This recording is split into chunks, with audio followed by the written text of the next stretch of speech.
So leadership, what is it? What is leadership? Every time I ask this question, I get different answers.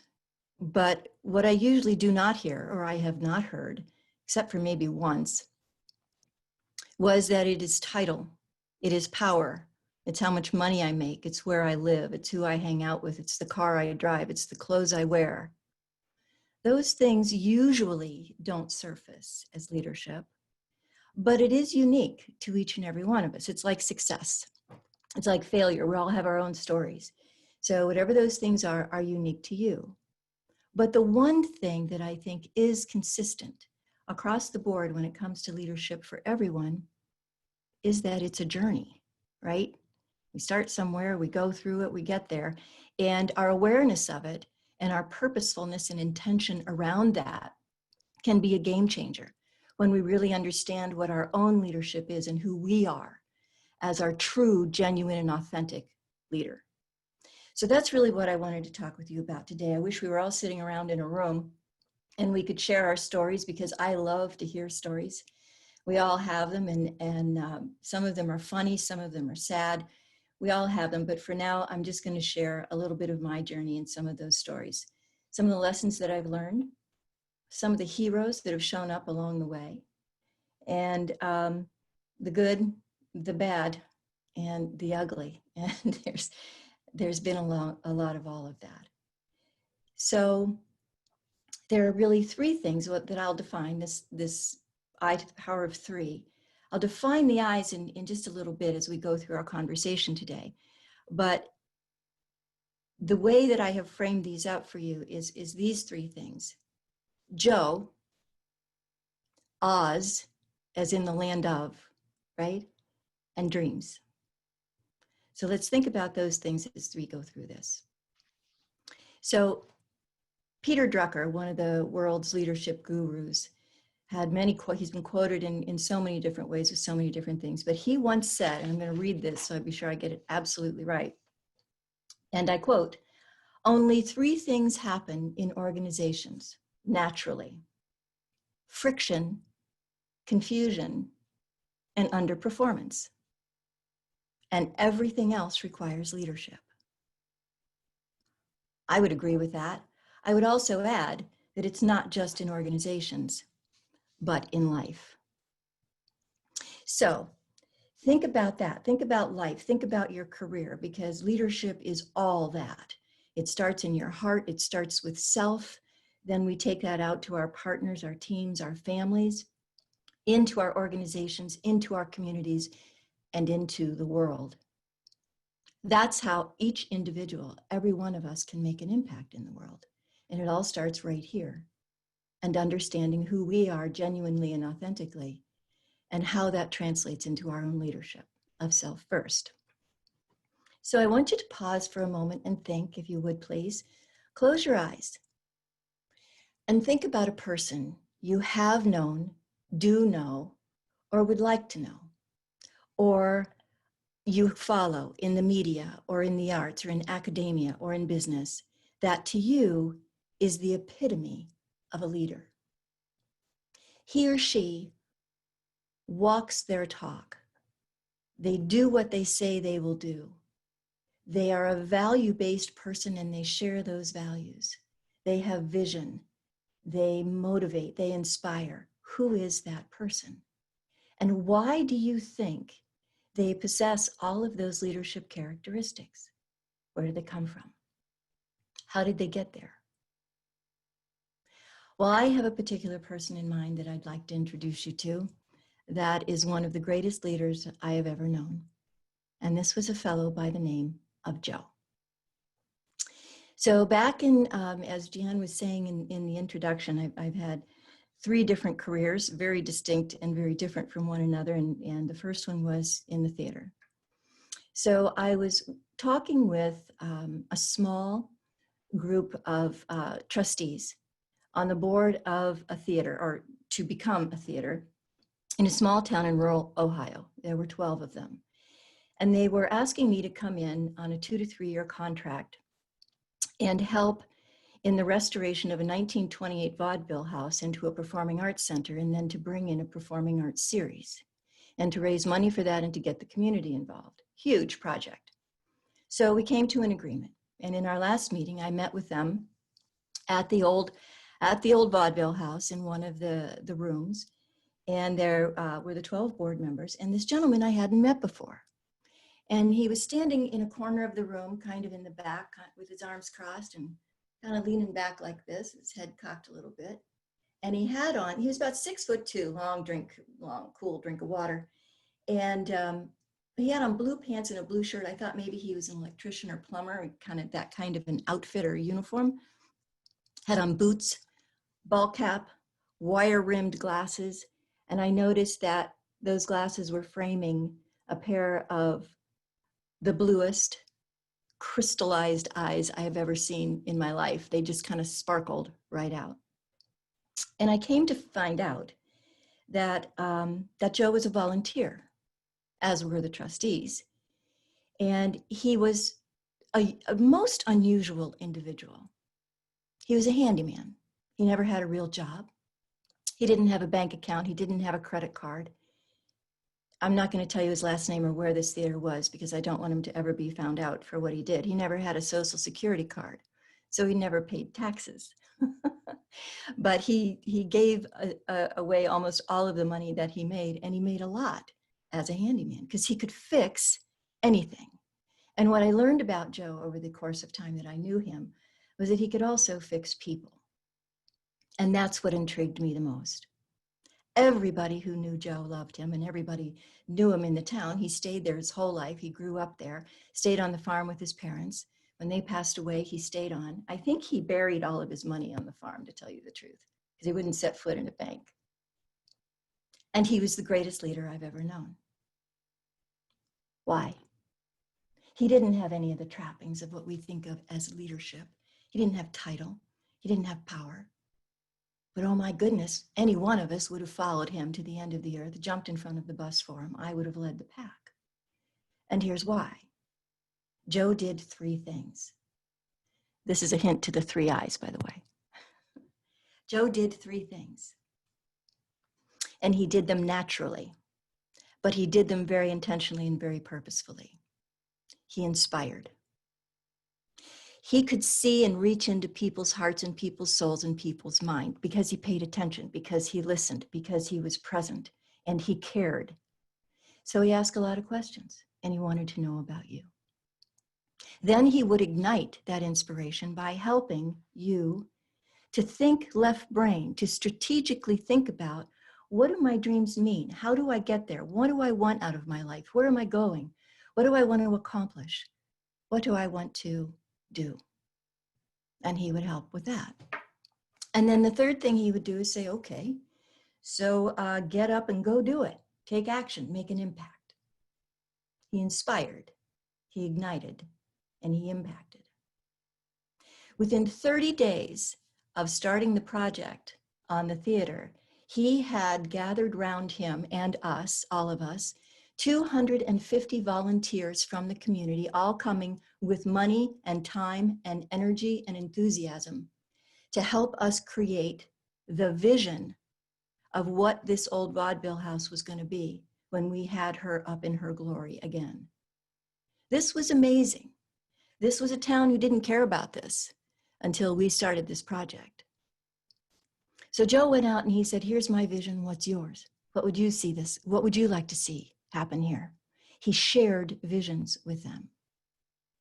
Then he said, okay, well, how are we going to do it? We've got a 60-year-old pipe organ that doesn't work. We have to restore it. Well, we didn't know how to do that. So he said, well, here's how you research it. Here's how you figure out how you can do it. He enabled us. He enabled us to act. We challenged the process every time we turned around.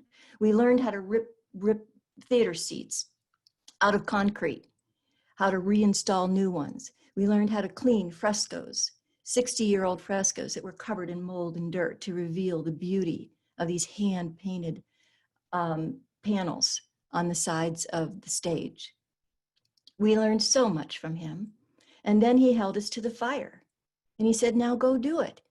If you're going to say you do a thing, go do it. He was a man who knew his values and he lived by them. He was simple. He was humble. He fixed the clock tower in the main area of downtown. He fixed the bell tower at St. Joseph's Church. He would leave money in people's mailboxes anonymously when he found out that they didn't have enough to put their kids into summer camp or send them to baseball camp or get them into Girl Scouts. I know all of this because Joe and I were great friends for many years, and I think I'm the only person in the world that he ever shared those things with. He was a hero. I didn't know what I was learning at the time. All I know is that we were having a blast. We were working harder than we ever worked before, and we were creating success, and we rallied an entire community and region around this project. And to this day, and I don't know what they've done through the pandemic. I have not checked on them, but I will. But I know that it has been an ongoing success and has been the poster child for so many other organizations that were involved in that. Just prior to going to work with those folks, I was actually on the original fundraising crew for Playhouse Square, downtown Cleveland. So that was Joe. It was amazing, the lessons that I learned. And as I said, I wasn't really aware of it and wasn't really conscious of it while it was going on. I was just taking it all in.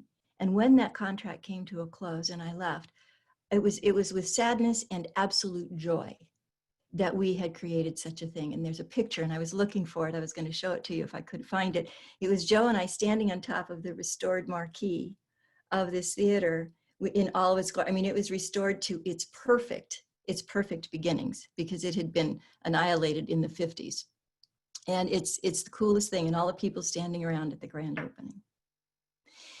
So from there, I kind of tucked all that experience away and all those wonderful relationships, and I went to Florida for a little while in another similar situation. Now, if you ever do go down to Miami Beach, stop in the Colony Theater. That's another theater that I worked with to restore and to bring in a performing arts series. That one has another real leadership lesson in it, however, and it's not a good one. The president of the board of directors there brought me in, and I'll never forget, on the first day, she showed me my office, and I walked into this room at the Jackie Gleason Center for Performing Arts, and the walls were covered in this really, really dark paneling, this wood paneling, this humongous desk with cigar burns, and you could even smell some of it still in the room, rings on the table. This huge leather chair. I sat in it and felt like I was about 4 years old again. And I looked at the president and I said, my golly, I'm going to work here for a couple of years. Whose office is this or was this? And she said, and for those of you who remember or have ever heard of him, she said, why, it was Jackie Gleason's. So I got to work in Jackie Gleason's office, sitting at his chair and his desk for 2 years in Miami, Florida. I mean, who ever gets to do stuff like that? I mean, that was just out of nowhere. It was fantastic. It was great. So we went about our business, got everything rolling once again, very exciting work. And I was doing a great deal of grant writing at the time. I'd also spent a lot of time with the Ohio Arts Councils doing the same thing. And we were bringing in hundreds of thousands of dollars, local, state, and federally, only to find out that our dear president was a thief and was redirecting some of those funds into other areas in ways that really shouldn't have been happening at the time. So big red flag comes up, values. What are your values? Do your values align with your organization? Do your values align with your team, with your family, with what you're doing? Everything goes to that. We have to know what's in here so that when we're faced with challenges or when we're faced with any kind of difficulty, we can go back to those values and say, okay, is this in line with and taking me closer to, or is this not aligned with and is taking me further away what I believe to be right? So I checked with a few people to make sure I was in the clear and was not going to be held responsible for anything that she had done, and left, said my goodbyes, and went to Connecticut. When I found Oz. So I always wanted to live in New England, so I went up there, got an apartment, started looking for a job. Didn't know what I was going to do, but I did know that I wanted to work in a for-profit organization in a corporation. And I found this organization, a construction company of all things, but it fascinated me because it was a small company, good people. I had several interviews with, yes, it was the Lion, the Scarecrow, and the Tin Man, the three owners of the company. And we got along great. And they were like kind of baffled, like, why are you here? Well, you don't know anything about us. And I said, I know, and you don't know anything about me. But I love what you're doing. And you guys have a great values, great sense of adventure. And they wanted to grow the company. So they said, okay, well, let's figure out what you can do here. And what they came back with was a job description and a salary for an executive administrative assistant to the president. Okay, so I looked at that and I asked a few questions and we had that conversation and I thanked them profusely and I was very honored that they were going to invite me to join their company. So I said, thank you, but no, thank you. What they didn't know, ladies, what they didn't know was that I had spent hours creating my strategy for what I wanted to do in this company should we come to some sort of an arrangement or agreement. This was probably among, and I'm not bragging here because I did this mostly by intuition, not really process. I wasn't familiar with the negotiation process at the time, but I was just I loved what they were doing and I wanted to get inside of it and I knew stuff and I knew I could bring value. So I created a negotiation strategy around this conversation because I had a pretty good idea of how they were going to come back on this and what they were going to say. They had no idea I had done this. So they put all this out on the table and I said, again, thank you, but no, thank you. I would be absolutely the worst executive admin assistant that you could possibly hire, ever. I would be awful. I just wouldn't be able to do it. But how about this? I have an idea. So I presented my strategy to them. And I presented it in terms of, here's what inspires me about this. Here's what my vision is for this organization and where we can go with this. Here is how I think we can ignite that with strategy, vision, mission, planning, action steps, alignment, strategic initiatives, all built in. And here's how we're going to do it. Here's the staff you have right now. Here's how we align them. Here's how we get them positioned.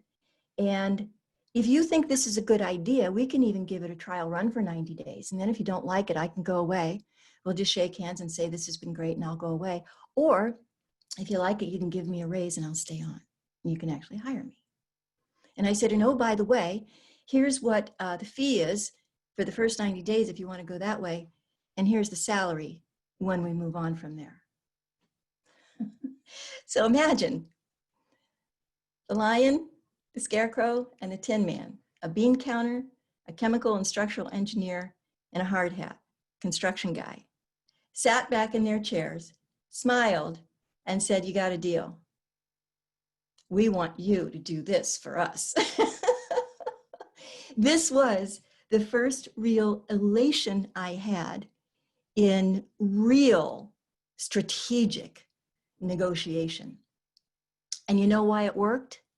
And maybe a lot of people wouldn't understand this. I'll tell you why it worked. Because it was genuine, it was authentic, it came from my heart. I wanted to be a part of this organization and I wanted to bring value to it. And that's what drove it. It was passionate. But it was also very logical and it was also very well thought out. So we began. A little over 13 years later, almost 14 years later, this came to a crushing halt. About 10 years in, we had grown the company from 2 million to 25 million, which is pretty phenomenal. And we were on the precipice of doubling that, becoming a middle market size company and going beyond that. We owned our market. We owned 90% of our market. We were running at about an unheard of 50% profit margin. And we had 250 partners around the world that I visited on a regular basis that were loyal as loyal can be. as we were to them, because we led with servant hearts. We led only this first, always this first, so that we knew we were doing the best for everybody else. But the Lion, the Tin Man, and the Scarecrow were all about 10 years my senior, and they were in a very different place in their careers and in their lives. And so the big dogs in the world came knocking on our door, and they wanted to buy us. Ooh, we got a little cash cow here. We can put them into a division within our big global company, and ooh, won't that be nice? And they couldn't compete with us because we had the market wrapped up. I tried to voice my opinion about this and to make sure we were doing cultural and leadership due diligence as well as financial due diligence and everything else. And I wasn't heard because I wasn't an owner. I was not allowed to be an owner because I was a woman. And they said it out loud.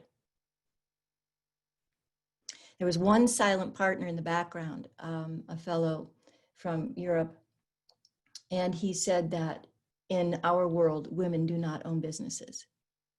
I said, okay, well, let's see where this goes. Long story short, they sold the company to a $65 billion behemoth organization, and we were folded into one of their divisions. For about the first year, I believed what they said and that nothing would change, and they wanted to learn from us.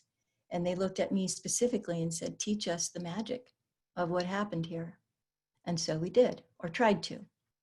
What I didn't know, being very naive to this kind of thing, is that they never meant a word of it, that it wouldn't change. Everything was about to change. So we were a couple of years into this, and I started to see the writing on the wall, and I knew that this was not going to end well, and it didn't. It ended for me when I walked into the boardroom with 11 men and myself. And this is not about them being men. This is about just the whole lack of leadership in the room. It could have been a room of women. It was the personalities behind it. It was the thought process. It was the closed minds. It was ego-based, all about ego, not about the good of the organization and the good of the human beings who were in it.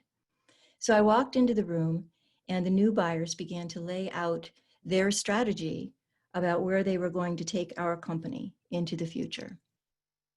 And it flew in the face of every value we had ever lived by. It flew in the face of every process that we had put into place. It was egregious, and some of it, I think to this day, was illegal. They were going to change formulas in our products and not tell our clients. They were going to change distribution channels to cheapen that process and create real risk in many things, because some of our products were very, very high tech products and had to be shipped in a certain way, and so on and so forth. Not to mention when they pulled up the organizational chart and started drawing lines through people's names, and all I saw were kids who weren't going to go to school, go to college. So I raised my hand and I said, tried to intervene and interject comments, and I was shushed and I was silenced for a moment. And then I stood up. And they all said, what are you doing? Sit down and be quiet. And I said, no, I will do neither. And then I had my say. And I did it as graciously as I could. But there was, believe me, some grit in that. Because what was happening here was that the entire trajectory, not just of my career, but of my life, was about to change. I had to make a decision. And well, it wasn't even a decision I already knew as soon as I saw what was happening. So I put it all on the line and I said, this is not a place where I can live or where I can contribute anymore, because it isn't what I helped to build. So I went to my office, I started packing up my things. My president came in, and I'm sorry, I still get choked up about it. And it was 2003, 17 years ago. He walked in my office. We were allowed to do this in these days. He put his arms around me, gave me a hug, a kiss on the cheek, tears in his eyes. And he said, Roxanne, thank you for your courage. And thank you for your heart. I apologize. Every time I can't help it. It was absolutely life and career changing. And it was one of the most profound things I have ever been through. And it brought me here where I am today. And I will forever be thankful for it because of that. So I left and I came back to Cleveland. I was traveling all over the place. I was just a rambling soul. So I came back here and I bought a condo. My parents lived a couple of hours away. They were both alive at the time. And I started doing some consulting. Oh my goodness, that's a horrible, horrible thing for me to do.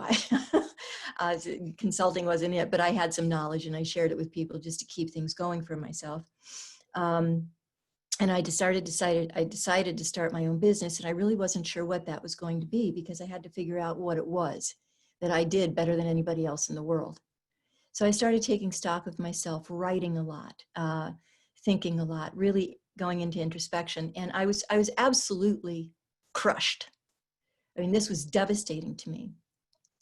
For 2 years, from 2003 to 2005, I went through this period of time where I was building my business, figuring out what it was going to be, what it was going to be like. It had to be leadership driven. It had to be about leadership. All that time through the construction company, Joe kept coming back into my head. Well, that's what it was. We had Joe leadership. Now we have no leadership. What is this about? How do I capture Joe leadership? Almost a year into it, my father became suddenly quite ill and within 30 days passed away. I was his primary caregiver. Within 3 months after that, the golden retriever died of a broken heart. A year after that, my mother was diagnosed with stage 4 lung cancer and passed away within 6 months.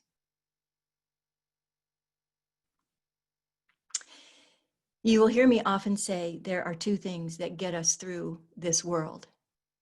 And especially as women, we relate to these things. Grit and grace. Find your grit and unleash it, and embrace your grace and pay it forward. So I dug really, really, really deep and said, you're not going to fall under this truck. You're not going to go down with this. So I reinvented myself.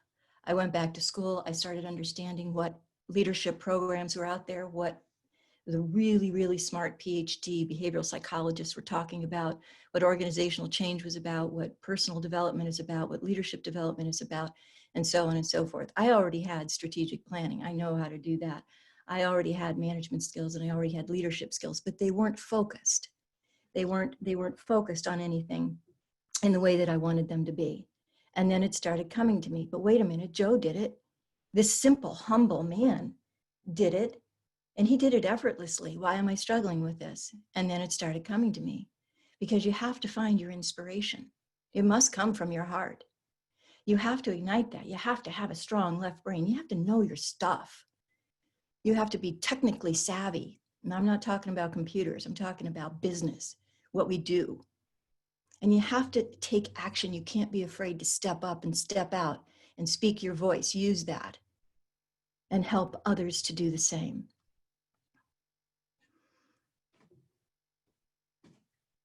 And so I hung out a shingle and it said Pro Laureate. And I spent a year creating that name because it translates into professional champions.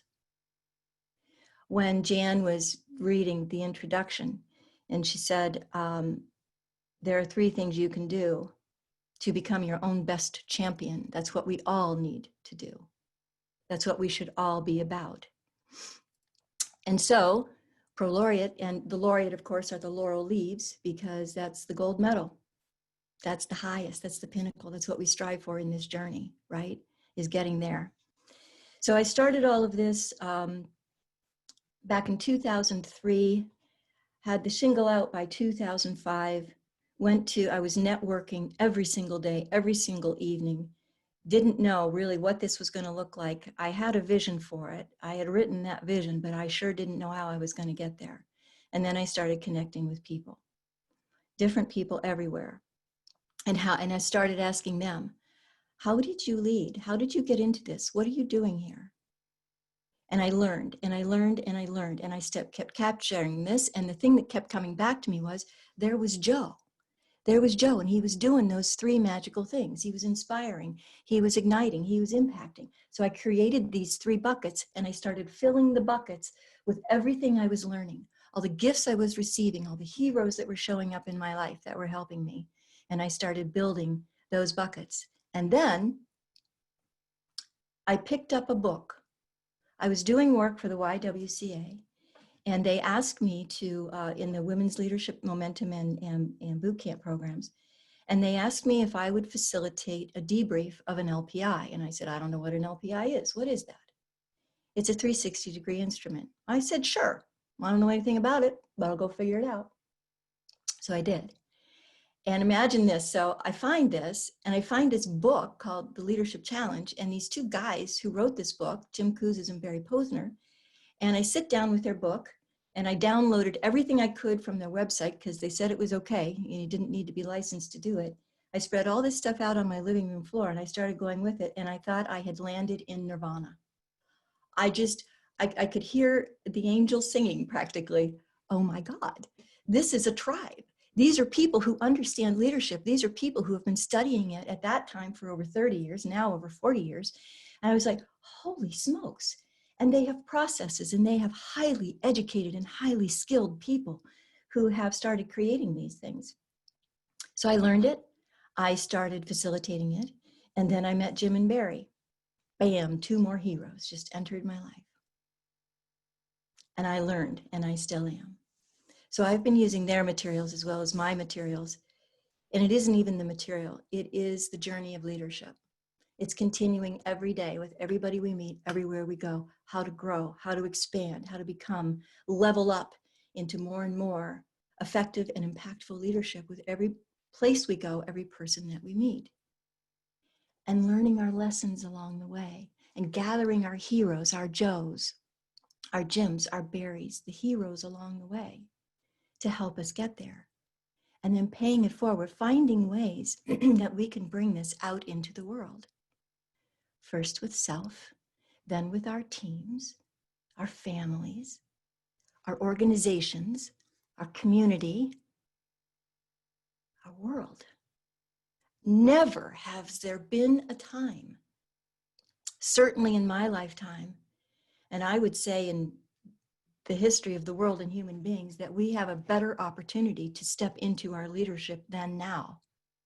We have movements rising right now, ladies, and we are all in a position to help get behind those movements, bring our leadership to its highest level. So, what is leadership? What is leadership to you?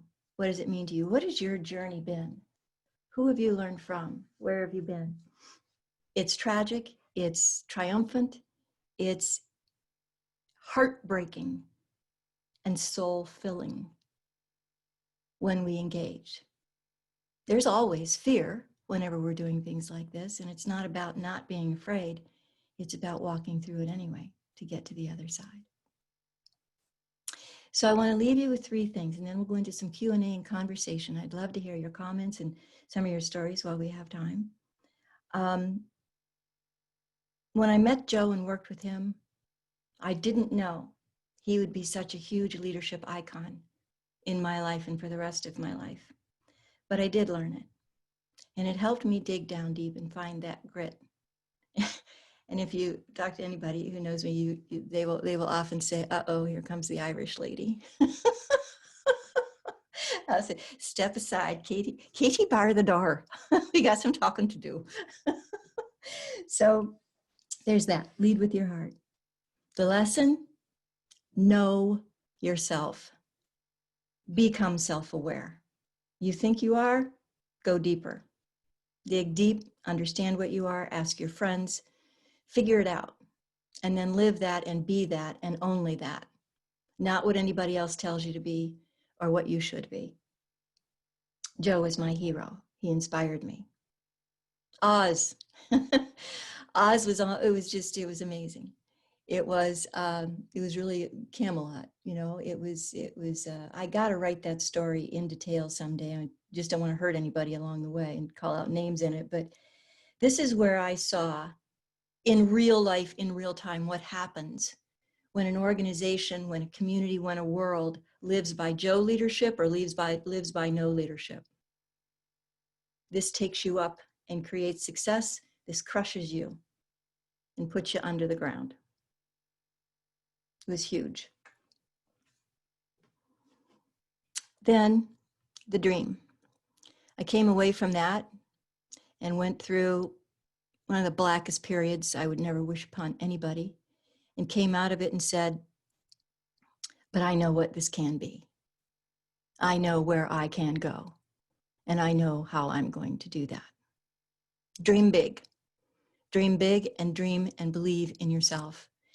You will never be bigger than the dreams that guide you. You will never be bigger than the vision that guides you. So make them pretty darn big. So you have that to fulfill because you got it within you to do that.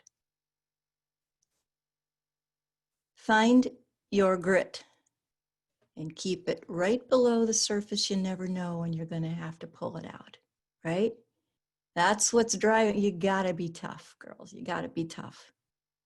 And embrace your grace, because we can get more done through grace oftentimes than we can in any other way. Even when you find yourself in a situation like a boardroom with 11 people who are going down a path, the grace part will get you through that. So you can look at yourself in the mirror the next morning and just kind of wink and do the, I got this, right? That's what it's all about. Inspire, ignite, impact. That's I to the power of 3. I would love to hear from you. Questions, comments, thoughts. Thank you.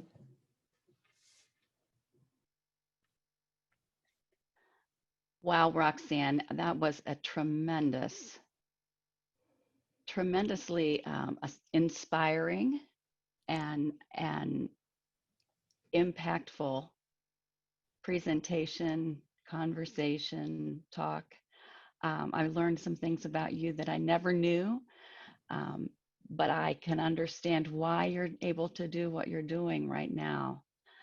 What questions are out there in your minds and hearts, ladies? I know there's some chat going on. I'm going to let Anna kind of handle the chat, but if you have a question you'd like to ask out loud, just raise your hand and unmute yourself and ask it.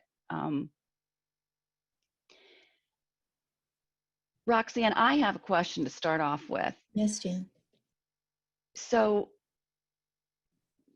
how did you get from standing up at that boardroom meeting and walking away? Like, I can get that because my heart can relate to where you were in that moment. I know it can. You weren't going to go down that path. But then, I know you studied, but how did you know that your journey or your leap to your own thing was the right thing? Like, how did you determine that? I know, I think many women can relate to walking away from something, but I think it's often figuring out the next thing that gets us stuck. So does that make sense? It makes perfect sense, Jan, and it's an absolutely brilliant question.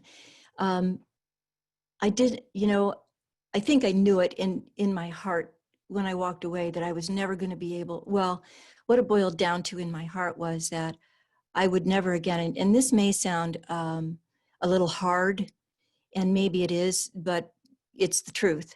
I walked away from that saying, no one ever will ever have this kind of control over my career again, ever. Mm-hmm. They changed the trajectory of my career. I didn't. And I had created that career for myself. And then they took it out of my control because of ego and money. So that was crushing to me. But when I left, I didn't know I was going to start my own business. I was wounded. And I came back here to Cleveland, and I had other firms asking me to join them, other construction firms, because I held a very unique role in that company. And there were certain things that I was qualified to do that were very, very rare in our business. in terms of working with architects and engineers and construction firms and so forth. So I had a skill and an experience that they were after, and I talked to them and I interviewed with various people. And I was giving myself time. I knew I didn't want to make a leap. I had to decompress, and especially with all the family issues that started cascading during that time. And I managed to keep my head above water doing the consulting stuff for a while. Oh, by the way, when I started my business, I had nothing to start it with. So I maxed out every credit card. That's another story. I'll be glad to share sometime. That's where grit kicks in. That's when you know what you need to do. You're going to do anything to make it happen, at least within your values. So it wasn't until I was into it about, I would say, about a year and a half in that 2-year period. And it was just after my father passed away. And I adored my dad, but he was an unfulfilled person. He let life get in his way. And after he died, and I was thinking about that on top of everything else that had happened, this voice came forward and said, you're not going to let that happen.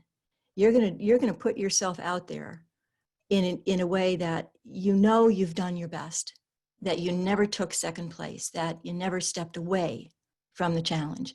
And that's when I knew. And then I started doing my research because I felt this welling passion around this leadership thing, the Joe leadership, the no leadership. And I had seen it before my eyes. I knew that's what I wanted to do. So I found different organizations, different schools, different places where I started amassing certifications, studying, amassing. And then I would try those out on some of my clients and see how I did with that and how it worked. So there was this ramp up period for those 2 years. And then I put a name on it and I farmed, and that's when I knew. So it was a series of things. I think it was in my heart from that day in the boardroom, but it took a while for that to really bubble up and get into my brain so the fog could clear and I could start to really think about how I wanted that to look like. And then I wrote the vision statement, and 10 years later, I found it again. It had all come true. Blew me away. Wow. Yeah. Wow. Well, that's thank you for answering that, and that is the piece I think, that grit piece Oh, it's remarkable, and it's not to be underestimated. Don't let anybody ever put that down in front of you. Other questions? We have had a few come into the chat. We'll look at those. We did have a few people who had to leave for other commitments, and they did just express how much they appreciated today. Thank you. Question that came in said, what was the name of the book that you mentioned? It sounds fascinating. The Leadership Challenge. The Leadership Challenge. Get the 6th edition, The Leadership Challenge. It's by Jim Kouzes and Barry Posner. You can pick the book up. It's so cool. Hang on a second.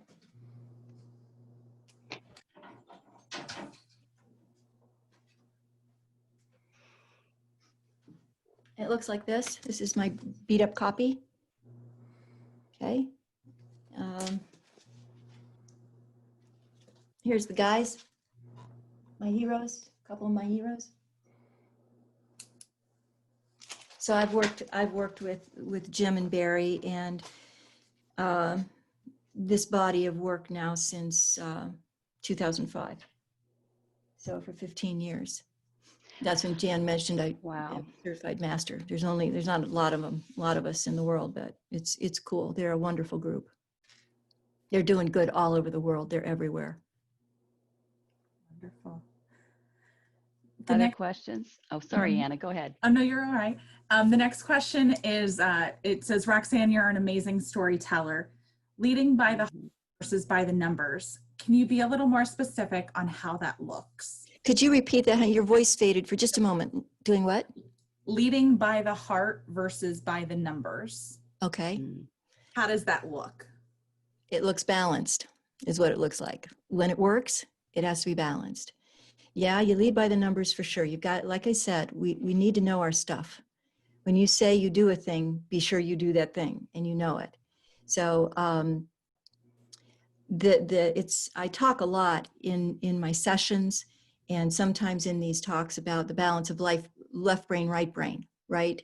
And that's exactly what this is. So when you lead from the heart, and Jim and Barry in the very last page of the book, they say, their quote is, leadership is not an affair of the head. Leadership is an affair of the heart. And I believe that. And a lot of folks, raise an eyebrow and they go, oh, that's all that soft, warm, fuzzy stuff. Nonsense. That, to me, it's the hardest thing in the world to get folks to understand how important it is to develop these kinds of skills, because the heart is what brings the authenticity to everything that we do, to our relationships, to our business negotiations, to our success, to our failures, being able to admit that. I've seen some of the highest level leaders, the great ones, admit their mistakes to their entire corporate population, to say, you know what, guys, I just messed up and I'm sorry. I drifted away from our core values for a second and I made a bad decision. And I want you to know I know that, and it won't happen again. And this happened. That's a true story. I will be very vague about it because I can't reveal who it is, but that's at a very, very high level.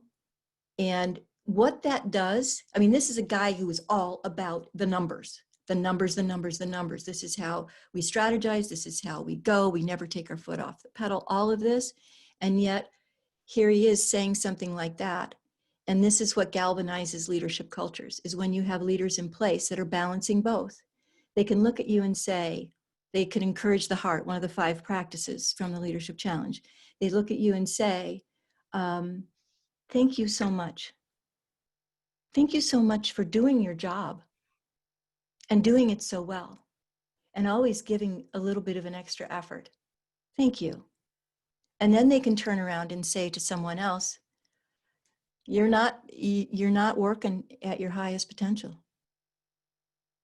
Here's the expectation. You got 6 months to do it.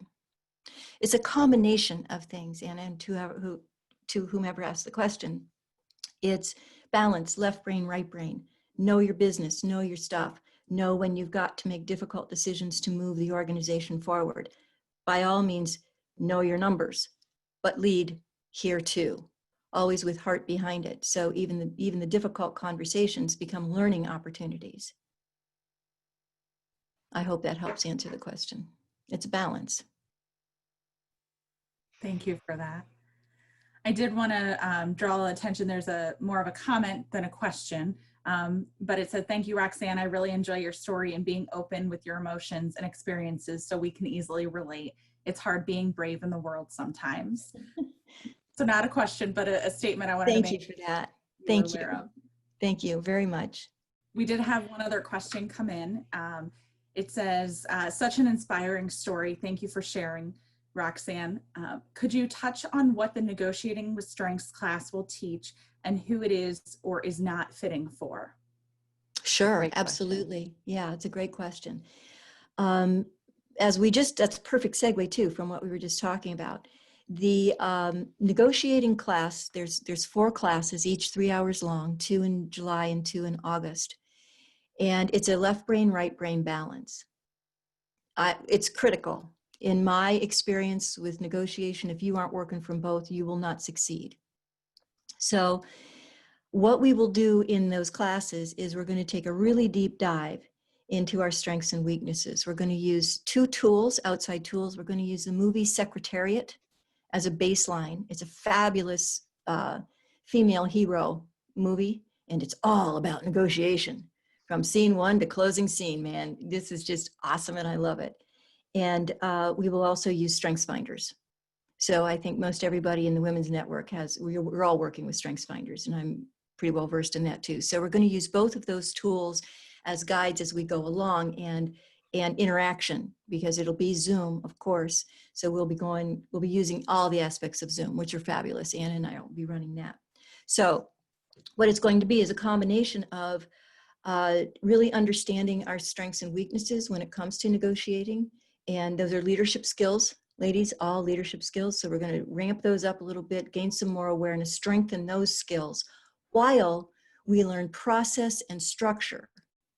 Negotiation is a process, and it's a very well thought out. You have to be very knowledgeable. You have to be very diligent. Whenever you're going into a negotiation, you better know your stuff. and that's your left brain. So we're going to go through a piece by piece by piece, step by step by step process of building a negotiation to a win-win. That's where we always want to end up at the end of the day, in a win-win. So each of the 4 classes builds on the other one. So we're going to start out with every single one of them is a mix of both left and right brain, the heart and the numbers, right? Carrying this thing through so that we can really align to our most genuine and authentic self when we walk into that room in that negotiation.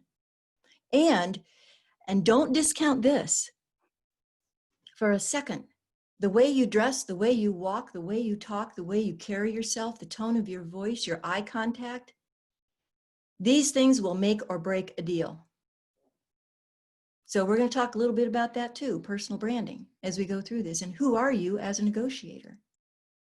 When I go in, I never wear black because it's too harsh, right? I do this only because it shows better on Zoom stuff. That's how we're taught when we have to do these things.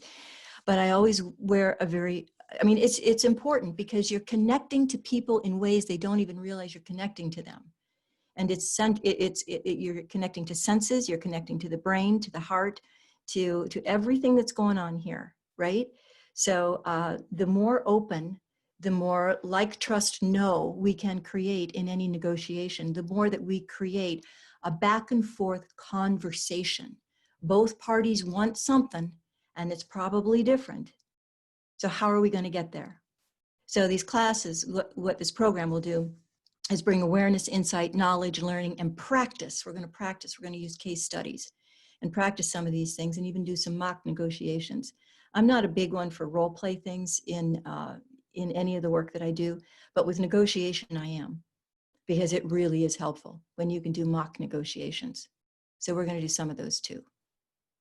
I hope that helps. Does that help?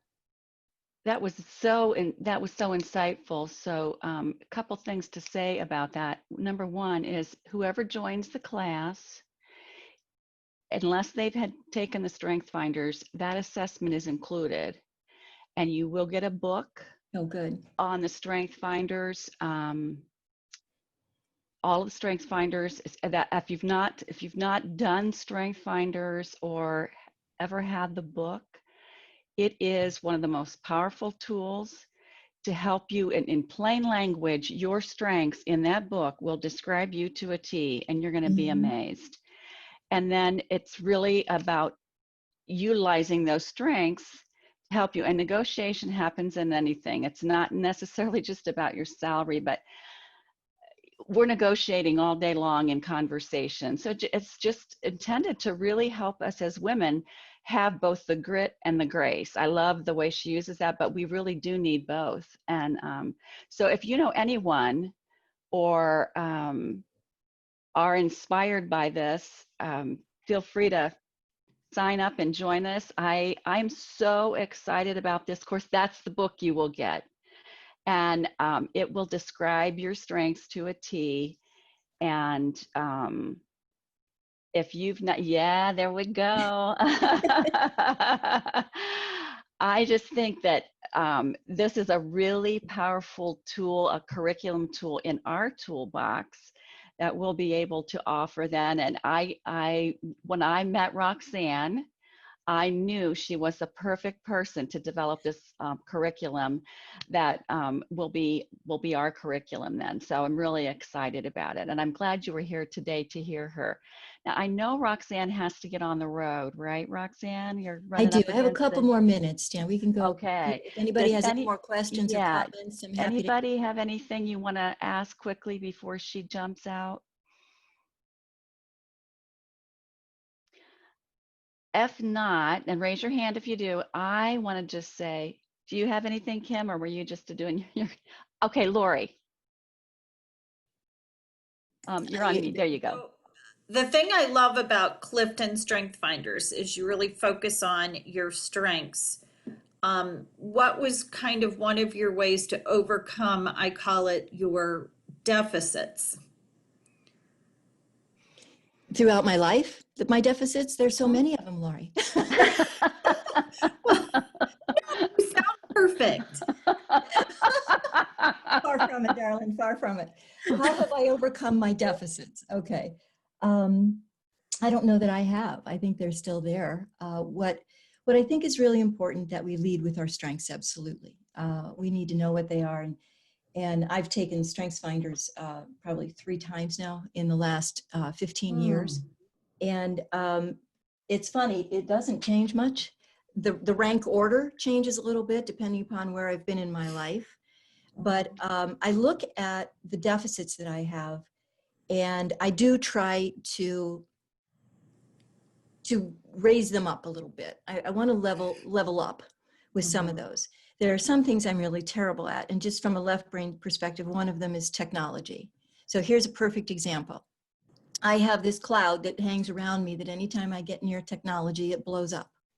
I've just been through a 3-week process of having to replace every single piece of electronics I have because they all decided just to take a powder together. So they were gone. And in the midst of doing that, I get very frustrated and I get really cranky and I get really impatient. And I was talking with a colleague of mine about that. And all he said was, "Rox, you're better than that." And I said, "Yes, I am, aren't I? I'm being a baby. I am going right into my big bucket here. I got my head in this bucket. It's a weakness of mine. I know that. I'm not going to get any better at technology. I don't have that piece of brain, whatever it takes to do this stuff. But what I can do is manage myself better when I am dealing with it." So I set that cranky little 12-year-old over in the corner and I said, "You go pout over there. I don't want you in my room anymore." And I have changed my attitude. If you can't change the strength, change your attitude. Or if it's a weakness you can't dial up or you can't increase, change your attitude about it. I say, okay, I don't like this stuff, but you know what? I'm going to take a deep breath. I'm going to be calm. I'm going to think about it logically. I'm going to call in the experts so they can help walk me through this. I thought this brand new monitor that I'm using right now had just stopped working. It died.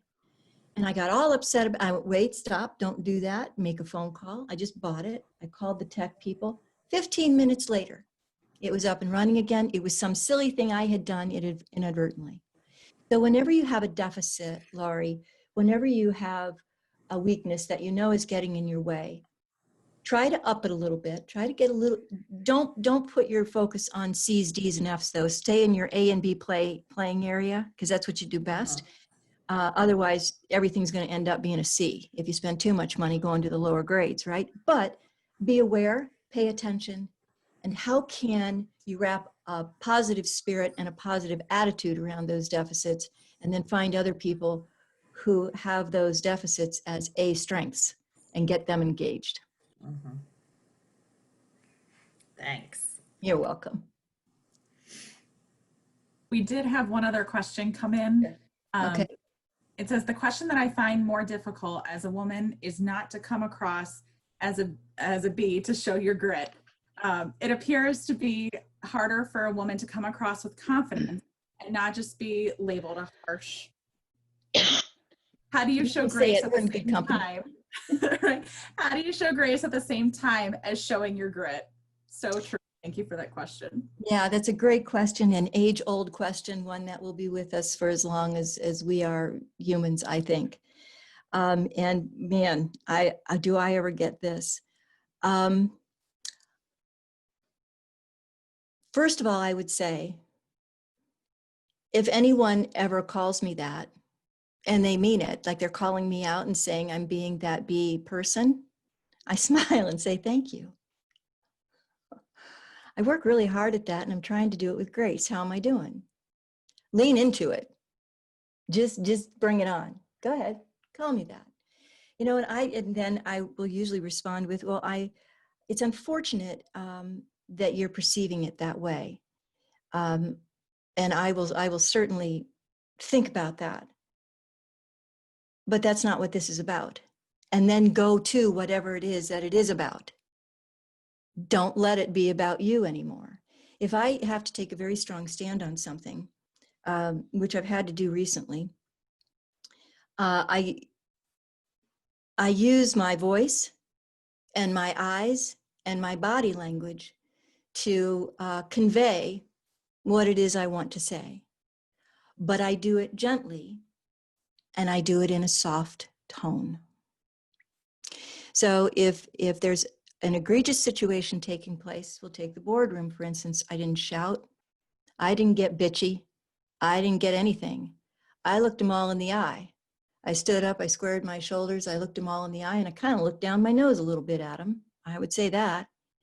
And the first line out of my mouth was, gentlemen, this should not be a conversation about ego. It should be about a conversation about the good for the organization and the people who have made it.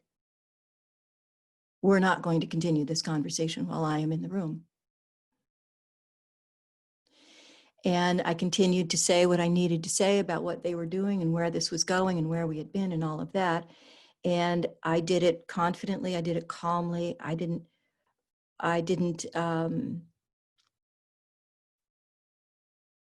care what they thought of it because I was speaking from my heart. And I didn't need to be angry about it. I think that's where we get into trouble sometimes. Don't get angry about it and don't get personal about it. Just speak from your heart and say it clearly and plainly and identify what you are doing. So the grace piece is use the words yes and. It comes out of improv and it's a huge leadership tool. Someone is saying something egregious. Yes. And I heard what you said. And I absolutely, totally disagree with you. May I share with you why? That's pushing back and being graceful. Think about it. It's attitude, it's presentation. Say what you need to say, but you don't need to throw other people under the bus to say it, right? Go back to the root cause. How did this happen? Why is this happening? Not who, and how do we fix it and move forward from here? That sounds like some good negotiation skills. It certainly does, doesn't it, Jan? Yeah, Happens a lot. absolutely. And I do have to sign off now. So about 30 seconds, anyone, and I do apologize, ladies, but I do need to get on the road. I'm going down to a client in Cincinnati. So any other thoughts, questions? A few more seconds. Thank you. This was Thank you. fantastic. We Thank you. loved this.